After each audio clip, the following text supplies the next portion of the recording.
नमस्कार दोस्तों, जय श्री राम। फेमस यूट्यूबर जिहादी, उप्स, वंस अ जिहादी ऑलवेज बी अ जिहादी। यार वो यूट्यूबर क्या होता है? कम ऑन, स्क्रिप्ट में थोड़ी सी सच्चाई रखो। जय श्री राम दोस्तों।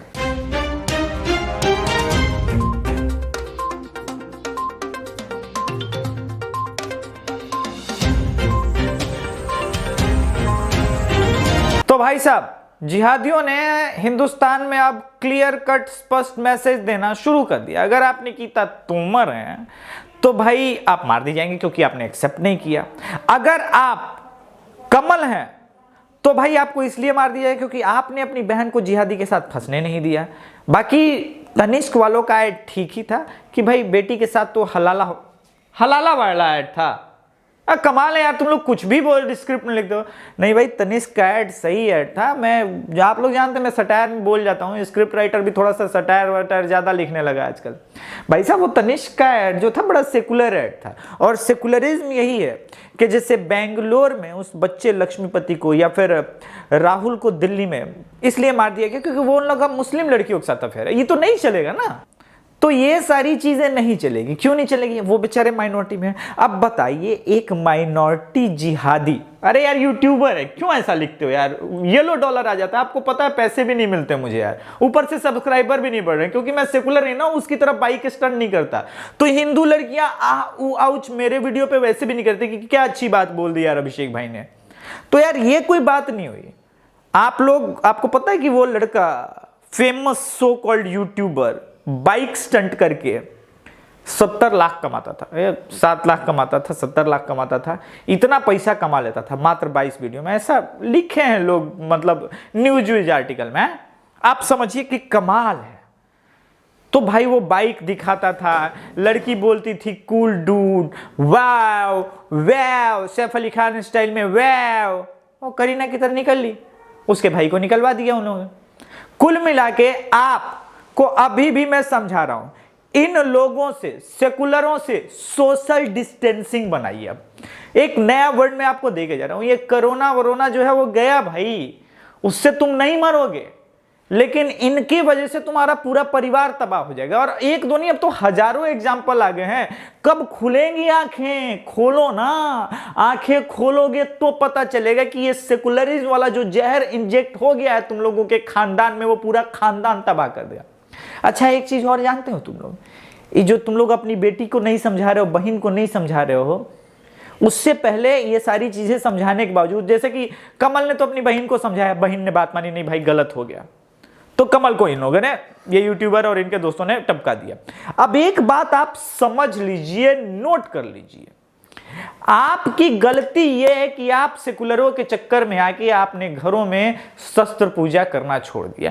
आपके बुजुर्गों ने बोला था मल्लेच्छों से सोशल डिस्टेंसिंग रखो, लेकिन आप तो भाई सेकुलर सो कॉल्ड कहते हैं भाई अनटचेबिलिटी इज नॉट गुड। अरे भाई, अनटचेबिलिटी किसके लिए थी? सबके लिए थी क्या? अनटचेबिलिटी जो हिंदुओं में है, हिंदुओं के लिए कभी भी नहीं रही, ऐसे लोगों के लिए थी। और आप अभी भी जाओगे ना, इनके घर जो होते थे ना, समाज से बाहर, गांव से बाहर बनवाए जाते थे, गांव के लोग नहीं बनने देते थे, ठीक करते थे, जानते थे कि इनकी नजर जो है गजवाए हिंद पे है, वो समझते थे इस बात को। आजादी के बाद भी पूर्वजों ने समझा। मगर जैसे जैसे आप जानते हैं ना, मॉडर्निटी आई तो फिर भाई हम तुम राम रहीम भाई बन गए। कभी भाई नहीं थे बे, कभी भी ये लोग भाई नहीं थे। राम के भाई 3 ही थे, आपको पता नहीं है क्या? आपने शास्त्रों को पढ़ा है, राम के सिर्फ 3 भाई थे, भरत, लक्ष्मण, शत्रुघ्न। कोई रहीम नाम का राम का भाई नहीं था। ये किसने बोला राम रहीम भाई था? मुझे बुलाओ जरा, मैं देखूं उसको, कौन से शास्त्र में लिखा है? कभी भी नहीं थे। उल्टे रहीमुआ जो आया ना, हम बता रहे हैं, बांग्लादेश और पाकिस्तान ले गया, और उसके बाद भी यहाँ पे उसकी औलादे छाती पे चढ़ के बैठी हैं।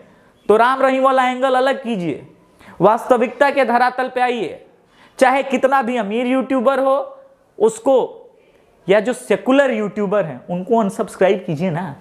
खुल के हर चीज बताएंगे तो आपको समझ में आएगा।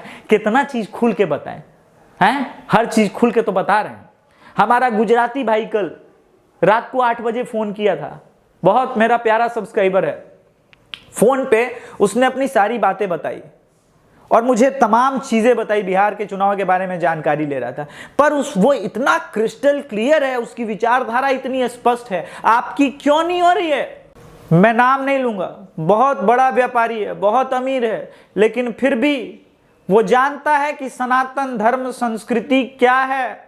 वो जानता है कि मल्लेच्छों से सटीक दूरी बना के रखनी है। व्यापार में भी उसने दूरी बना के रखी है।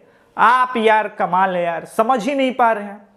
मैंने निकिता का एग्जाम्पल हो गया, राहुल का, लोटन निषाद का, चंदन गुप्ता का, सन्नी गुप्ता का, भरत यादव का, कौन कास्ट कोई लोग छोड़ा है भाई?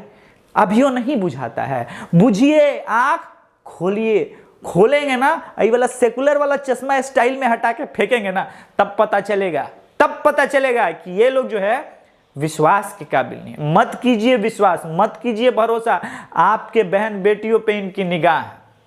एक कहावत बड़ी चरितार्थ है और एक कहावत बहुत फेमस बोली जाती है बिहार में इन्हीं के द्वारा, बना लो बिल्डिंग, बना लो घर, एक बार हम पॉपुलेशन हमारा बढ़ गया उसके बाद सब छीन लेंगे। जैसे पाकिस्तान और बांग्लादेश लड़ के लिया था, वैसे अब हिंदुस्तान को बांटेंगे नहीं, हिंदुस्तान को हम हजम कर जाएंगे। ये खुल के बोलते हैं और आप समझ नहीं रहे हैं।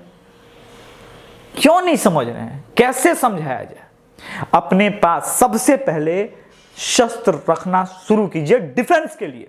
अटैक की मैं बात नहीं बोल रहा हूं, ये गांधीवादी लॉजिक हटा दीजिए। म्यांमार के शांति दूत, जो शांति दूत माने ये नहीं, शांति अहिंसा की बात करने वाले बौद्धों ने भी आत्मरक्षा में हथियार उठा लिए। तुम कब उठाओगे बे? तुम कब उठाओगे? म्यांमार वाले समझ गए, तुमको समझ में नहीं आ रहा है। जैसे जैसे तादाद बढ़ रही है, कैसे इनकी हिंसा की घटनाएं बढ़ रही हैं। बड़ा बड़ा शहर मुनव्वर राणा तक बोल रहा है भाई हम तो मार देते, हम तो मार देते। बाकी उस पे ऑफ इंडिया के अजीत भाई ने शानदार कविता बनाई है और दिल से यार ऑफ इंडिया वाले भाई सैल्यूट है बॉस। भारती भाई बहुत जबरदस्त यार शायरी बनाई। मैं घर में सबसे कट्टर था, मेरे हाथ में जिहाद है। और ये तुमने पेट फुलाया ना यार अजीत भाई, सॉलिड सुपर परफॉर्मेंस। एनीवेज मेरा भी परफॉर्मेंस कम नहीं रहता, पर मैं क्रिस्टल क्लियर बात बोलता हूँ, डिप्लोमेटिक में नहीं रहता, क्योंकि मैं डिप्लोमेटिक रहना नहीं चाहता कि भाई आप बहुत अच्छे हैं, अहिंसा परमो धर्म है, सनातन धर्म का ये कल्चर है, रूट है। नहीं, सनातन धर्म का कल्चर और रूट समय समय पे बदला। आपको तुलना समझनी है तो आप एक तरफ प्रभु श्री राम को रखिए और दूसरी तरफ आप इनको रखिए। प्रभु श्री राम मर्यादा पुरुषोत्तम क्यों थे? क्योंकि इन्होंने कल्चर और सभ्यताओं का सम्मान किया। आपको पता है कि विभीषण की शादी जो है बाद में मंदोदरी से करवा दी, क्योंकि उधर के कल्चर में ये कल्चर है। वहीं जब भारत के कल्चर में प्रभु श्री राम, बाली ने सुग्रीव की पत्नी को किडनैप करके रखा था तो उसको मार दिया। सभ्यताओं का सम्मान करना, और ये बाहर से आए, सभ्यताओं का कभी सम्मान नहीं किया, क्योंकि इनके अंदर सभ्यता का सम्मान नहीं करना, क्योंकि ये सभ्य नहीं है, ये सभ्य नहीं है, इनका कोई कल्चर नहीं है, इनका कोई रूट नहीं है। तो खाना बदोश लोग थे, भारत में आई, हरियाली देखी, जमीन देखी, लगा कैप्चर करने, लगे आतंक फैलाने। शुरू से ही इनका शुरुआत आप देखेंगे और आज तक देखेंगे, ये कभी अहिंसक नहीं रहे, कभी सेकुलर नहीं रहे हैं। ये कभी इनके पास कोई तहजीब, जो कि उर्दू का एक बहुत अच्छा शब्द है, तहजीब नाम की चीज इनके पास कभी नहीं। दूसरों को बताएंगे अमाम यार तुम्हारे अंदर यार तहजीब नाम की चीज नहीं है यार। बाकी हमारी जो आर्यावर्त सनातन संगठन की टीम है वकीलों की, वो कमल शर्मा के परिवार से बात करेगी, विल मेक श्योर कि जस्टिस मिले और ये जो तुच्चा यूट्यूबर है इसको वही जगह पे पहुंचाया जाए। वैसे ये अरेस्ट हो चुका है, इनके बाकी साथियों को भी अरेस्ट कर लिया गया है, पर इनके खानदान तो अभी बाकी है। इनके खानदान में ये इकलौती फसल नहीं होगी, जैसे ये एक साथ कई फसल बोते हैं ना, इनके पास कई पैदावार होगी और सब के सब मैं मानता हूं वही होंगे, इसमें कोई शक नहीं। एक केस हो सकता है जो मुझे अभी पता नहीं है, हो सकता है कि ये साला जुवेनाइल निकले। अगर ऐसा है तो 3 साल बाद देखेंगे, मगर जस्टिस कमल शर्मा को मिल के रहेगी, इस बात का मैं वादा करता हूं आप सबसे। जय श्री राम।